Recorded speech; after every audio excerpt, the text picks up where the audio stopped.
intercity transport, long distance, we may have to suspend it, to suspend it. Otherwise, when I need to remind you again of the 3 points about the virus itself, the science of the virus. Number 1, do not allow anybody near you who is coughing or sneezing out.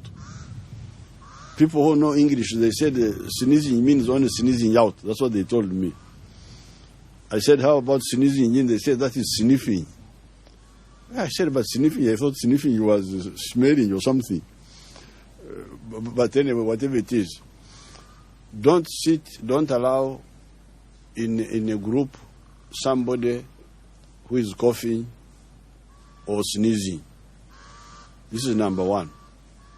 Even when we are still using public transport, the owners of those vehicles should not allow anybody who is sneezing or coughing. Number 2, do not do anything without washing your hands. Wash your hands when you come from outside, from touching tables, from this. Wash your hands. When you wash your hands, the virus dies. There is the issue about the sanitizers. There are people who are crooks, who are overhiking the price of the sanitizers. But I want to tell you that you don't need the sanitizers. The soap is enough to kill that virus. We went into the science the other day when we were in Entebbe. The soap can kill the virus if you wash properly and you lather the soap enough. You wash the palm, you wash between the fingers, you wash at the back, and you give it enough time. By the chemistry of the soap, because the soap removes fat from our bodies. That's how it removes N0 dirt from our body. It reacts with the fats which are on our skins, the oils, and that's how they are removed. Now, these viruses also have some fat in their skin, and the soap will kill the virus. So those crooks should not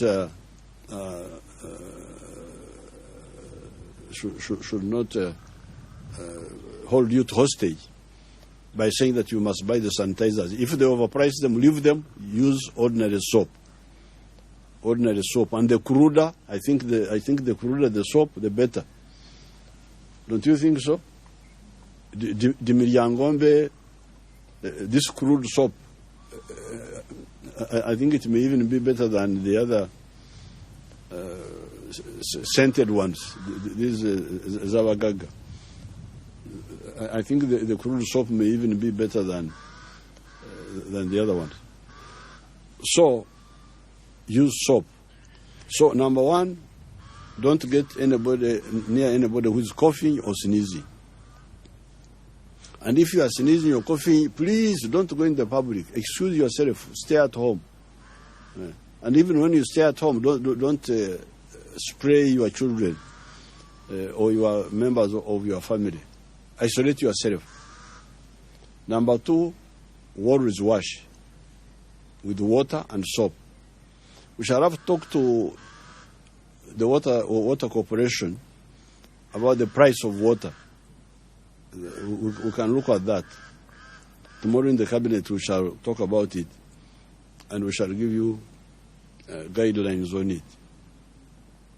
But number 3, remember, this virus only goes through the soft parts of the body, through the nose, the eyes, and the mouth. Even if somebody was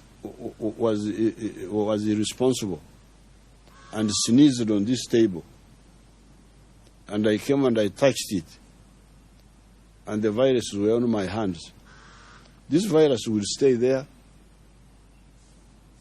until evening when I wash, and they go away. If I don't touch myself on the mouth, the eyes, or the nose. And you remember I told you how I always use my left hand to blow my nose. Never this one. And I never make sure that my right hand never touches my... That's why you never see me clapping. When you are clapping like this, I just bang the table.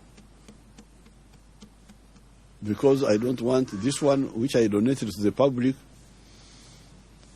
to mix with my domestic one. This is my domestic. This is public. The right hand is for public. This one is for myself.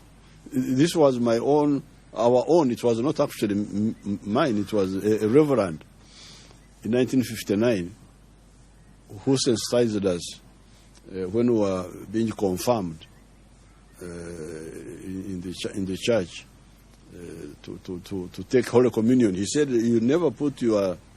When you are receiving the bread, don't put your right hand, because you are using it for non-personal needs. Use this one.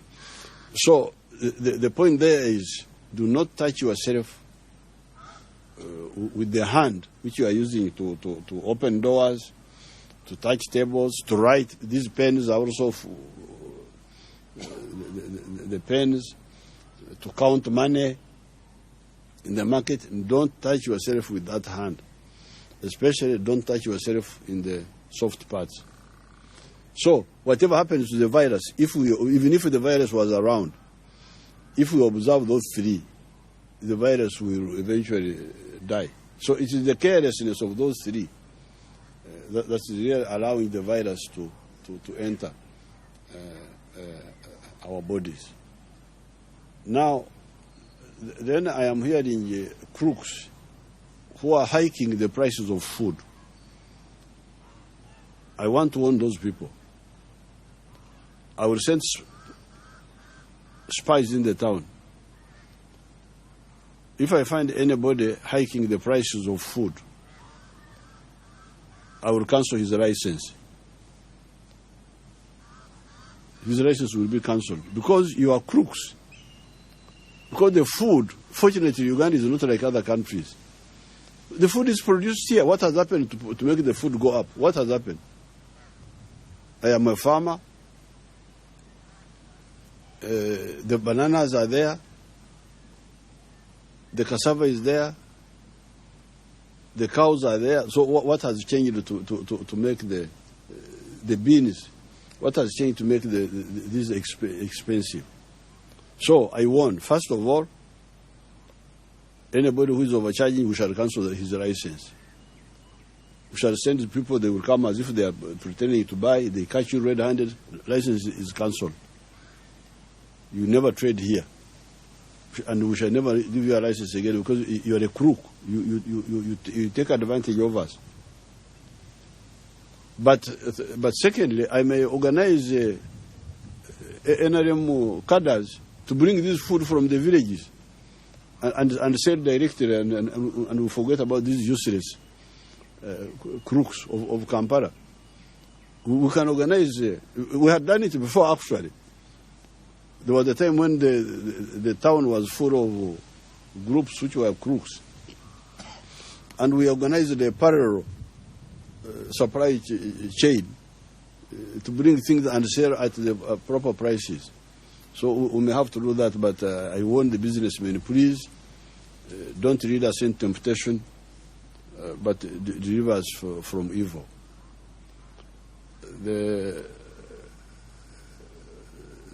The other issue people were talking about was the testing center is very far.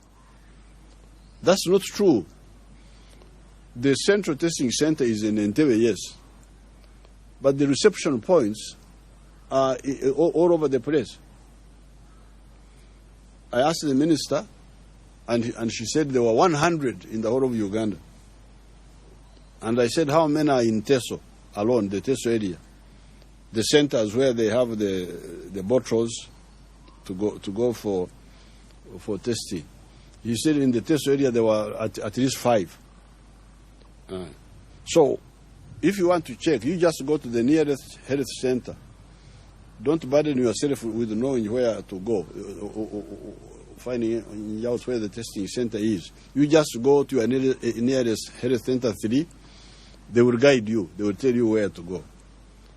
They will take the sample. They know how to bring it to the center, and you will get results. There is a relay system. So, therefore, we are now in close, because the other time we were trying to prevent,